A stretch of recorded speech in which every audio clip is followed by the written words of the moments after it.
নমস্কার সবাইকে। আমি চাঁদপাড়া শহীদ স্মৃতি অ্যাসোসিয়েশনের একজন সদস্য।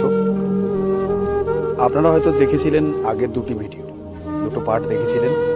একটা পার্ট ছিল তার প্রবলেমের, আর একটা পার্ট ছিল তার কাছে যাওয়ার, যে কি হয়েছে না হয়েছে এবং ইনকোয়ারির।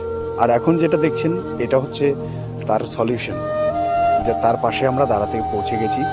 আমাদের সদস্যরা তার বাড়ি পৌঁছেছে, তার দুটো ছোট ছোট ছেলে মেয়ে, তার অর্ধাঙ্গিনীর সঙ্গে আমরা কথা বলি, তাদের ভরসা দিই যে আগেও আমরা আসব।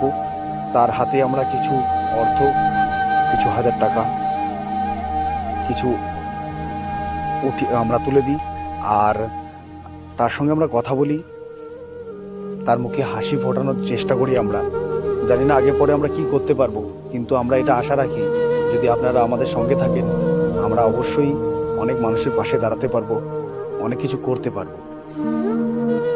যদি এই ভিডিও দেখে আপনাদের ভালো লাগে অবশ্যই শেয়ার করবেন, লাইক করবেন এবং চেষ্টা করবেন মানুষের পাশে দাঁড়ানো।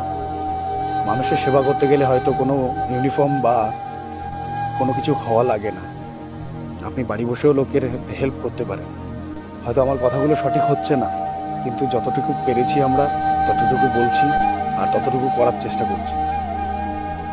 আমরা আছি, আমরা থাকবো। চাঁদপাড়া শহীদ স্মৃতি অ্যাসোসিয়েশন মানুষের সাথে, মানুষের পাশে রয়েছে, থাকবে। যখন তখন আমাদের সঙ্গে যোগাযোগ করতে পারেন।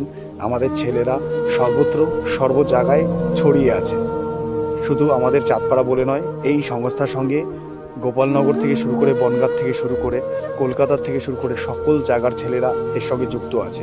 আপনাদের যে কোনো দরকারে আমাদের সঙ্গে কন্ট্যাক্ট করতে পারেন। আমাদের সামর্থ্য অনুযায়ী আমরা মানুষের পাশে দাঁড়াবো। ধন্যবাদ, ভালো থাকবেন, মানুষের সেবা করবেন। জয় হিন্দ, জয় ভারত।